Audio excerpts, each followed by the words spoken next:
If you've ever thought about bejeweling or bedazzling some books that are on your bookshelf or some that are just near and dear to your heart, I'm here to give you all the newbie tips that I learned because I did my first bedazzling of a book and I had a hard time choosing what book and how do I go about it? What are the tools that I need?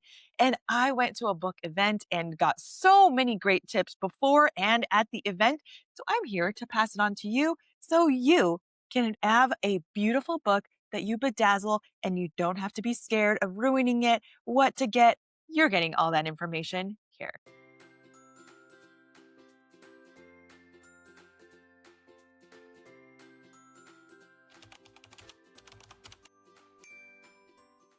Hey friends, I'm Amy, and today we're diving into the wonderful world of book bedazzling. It has just opened my eyes in different ways.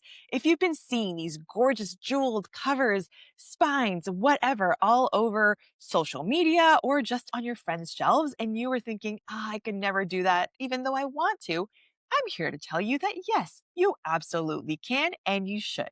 And we're going to start small and simple so that your first project actually turns out amazing and you are not overwhelmed at all. So, first, let's talk about how to choose your book. Rule number one is do not grab your favorite signed edition for this because you don't know how it's going to turn out. You might make mistakes and you do not want to ruin that favorite book of yours, right? So, I, for example, was considering, well, do I want to do Rebel Witch because it is my signed and it's near and dear to my heart? And I wanted to do something special, right? And this was my signed copy, but it's also the jacket sleeve. And so I went, I don't know if I want to do the jacket sleeve because then it just kind of comes right off. So I did go with a paperback. And that is one thing that I would recommend for your first one, do a paperback and something that has smooth covers because sometimes there are things that have, this one doesn't. I should have picked up one that has some intricacies in the texture, but pick one that has a simple, smooth cover, no fabrics, no added textures, just smooth, matte, or glossy covers.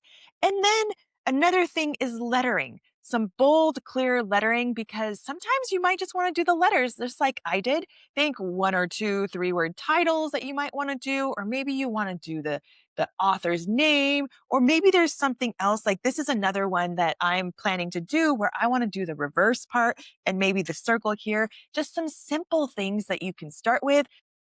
You know that some people do the entire cover. Do not try to do that in your very first one. That is one, a lot of time. And just trying to plan out all the colors and everything gets really hard. I did this one and it probably took me 45 minutes.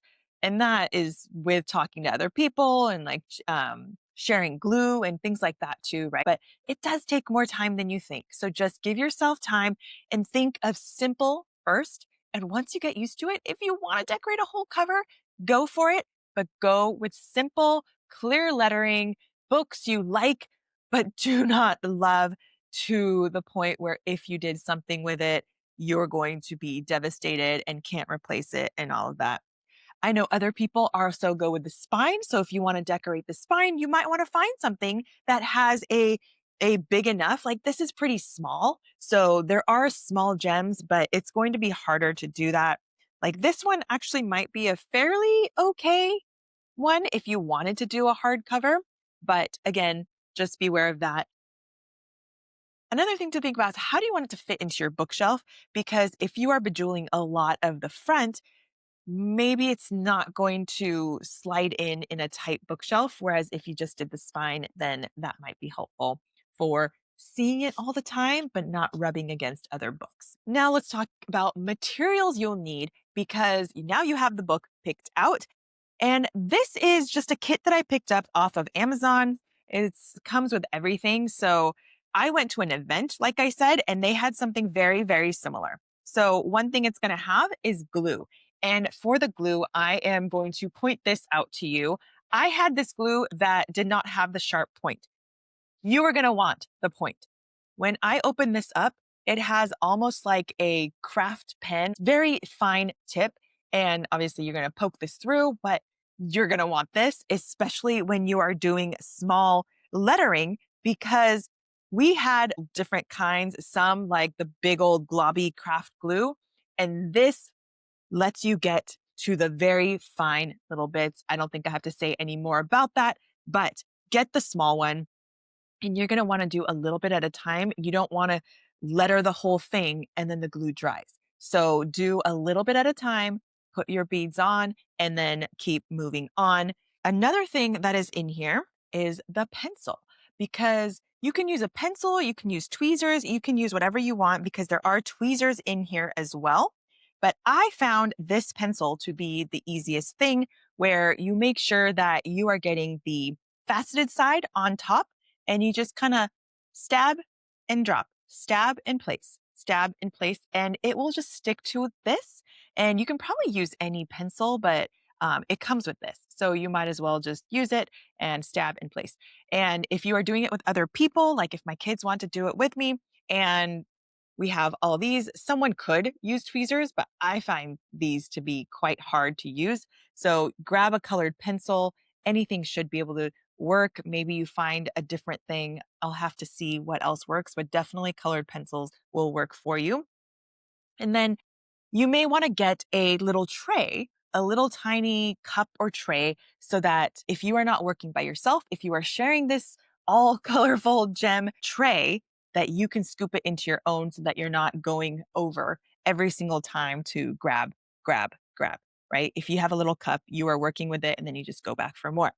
Now, there are different sizes, and this one is the 3 millimeter, which is pretty small. So it really depends on what you are trying to do, because if you're trying to cover the whole thing, then maybe you want to go with the 4, the 5, or maybe even a little bit bigger. But I wanted to cover the letters. I'm going to do the 3. I think it'll be great, especially on these small letters. And it gives me a little more flexibility in showing that, because one of the things here, if you can see, this used to be a heart, but you really can't tell anymore. So that's one thing that if I were to change, I would possibly leave that heart alone and maybe just do the circles, because the circles are circles and that doesn't change, right? I still love the way it turned out. So I'm good with it. And I mentioned this already, but if you are starting and you're wondering, okay, now I got the book picked out, now I have all my supplies, what do I do? I mean, you could do just like a little border around the words. You can do the words themselves. You can just do the spine. The only thing I would say is don't try to do the whole thing. Don't try to do all the crazy multiple colors thing. Get your technique and placement mastered before you start trying to do super intricate things, because I don't want you to get really stressed out. As far as some extra common beginner mistakes to avoid, if you looked closely, you would see globs of glue again because of the big globbiness. I didn't have this one all the time. Once I started using the fine point one, the globbiness was not an issue. So definitely get the fine pointed one and do a little bit at a time. I went from the top and down, and I had no problem with that. Some people might tell you to go from the center and out so that you have a more centered look. That totally depends on what you are trying to do. For the letters, I found that going in order for me worked really, really well. And take your time. Don't work too fast, but only put as much glue as you can put on, and do a little bit at a time, and then see if you get faster, then put a little more glue. But you do not want that to dry out and then have to put more glue on, because it gets thicker and thicker, and then it's not going to be the same level surface. So work a little bit at a time, be patient with yourself, and have fun as you go. Make sure you plan out too how much you have, because I did run out of the exact same color ones towards the end of the Life's Too Short part. So you might see, if you looked really closely down here, that it might be a little bit different, and the H side over here might be missing a few. So you might want to plan accordingly, but I was also going pretty fast to get these on and finish them out. So planning, if you want it to look a certain way, if you want it to look perfect, then plan ahead and just kind of estimate. I'm not going to tell you to go count your gems. That seems crazy. That's not me. If that's you, you do you. But just plan accordingly. Eyeball, like once you start lifes, and then you go, okay, that's about how much I used, and you still know how much you have left. Maybe you do short, and then maybe you do two a different color if you're running a little low.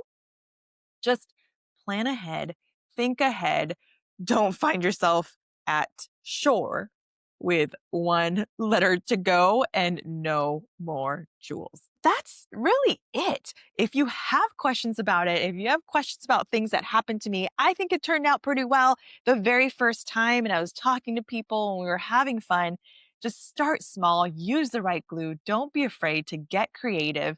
Your first bedazzled book is not going to be perfect. If you looked at this, you'll see a little bit of like glue strings going on because when you lift up, the strings fly into the side. You can absolutely take that off later. Don't worry, it'll sparkle on your shelf whether it is absolutely perfect or not. Everybody starts somewhere. Drop a comment telling me what book you're going to bedazzle first because I'm going to go bedazzle some other ones with my kids. It is going to be so, so fun. I can't wait to do more. And if you want more bookish DIY projects, hit that subscribe button and let's go make some more things sparkle.